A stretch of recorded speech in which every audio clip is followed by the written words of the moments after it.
Bonsoir à tous, quittons aujourd'hui, si vous le voulez bien, l'espace de quelques minutes, notre belle province. Traversons ensemble la frontière toute symbolique qui nous sépare aujourd'hui de la France, cap sur le nord pour évoquer les accords transfrontaliers qui unissent depuis de nombreuses années maintenant le Hainaut et le département du Nord.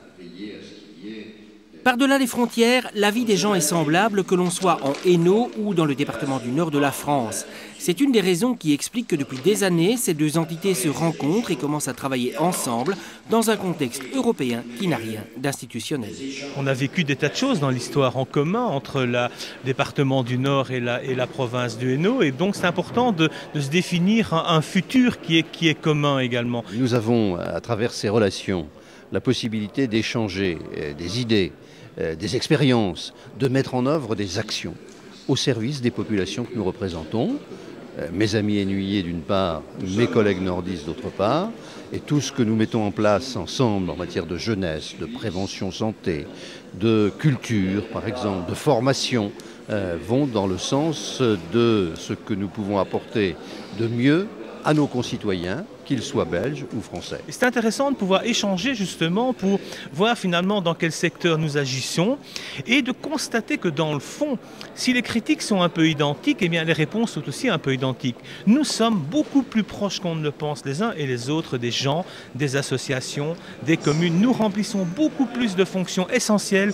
au bon fonctionnement de la société, de ce que l'on ne peut penser par rapport à des discours un peu stéréotypés qui se prennent, que ce soit à Paris ou à Namur, par exemple. On s'aperçoit qu'il y a, comme M. Jourdain faisait de la prose sans le savoir, nous menions, avant de nous fréquenter aussi étroitement que nous le faisons maintenant à travers cette relation de jumelage, des approches qui étaient très proches de l'une de l'autre. Et le fait de pouvoir améliorer justement dans le cadre de réunions de travail notre collaboration pour arriver vers des actions qui soient identiques, rend plus efficace ce que nous faisions. Et donc il y a des projets qui sont là en gestation sur le plan culturel, sur le plan touristique, sur le plan européen également, où nous partageons également la même foi en l'Europe, où nous sommes dans les mêmes institutions européennes. Je pense à partenariat avec des institutions proches des nôtres d'ailleurs, en Espagne, en Italie, etc. Donc on a un tas de projets qui sont là en gestation.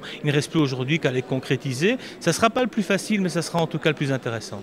Et parmi ces projets, celui qui mobilise plusieurs régions européennes, c'est Mieux vieillir en Europe, regard croisé des collectivités locales.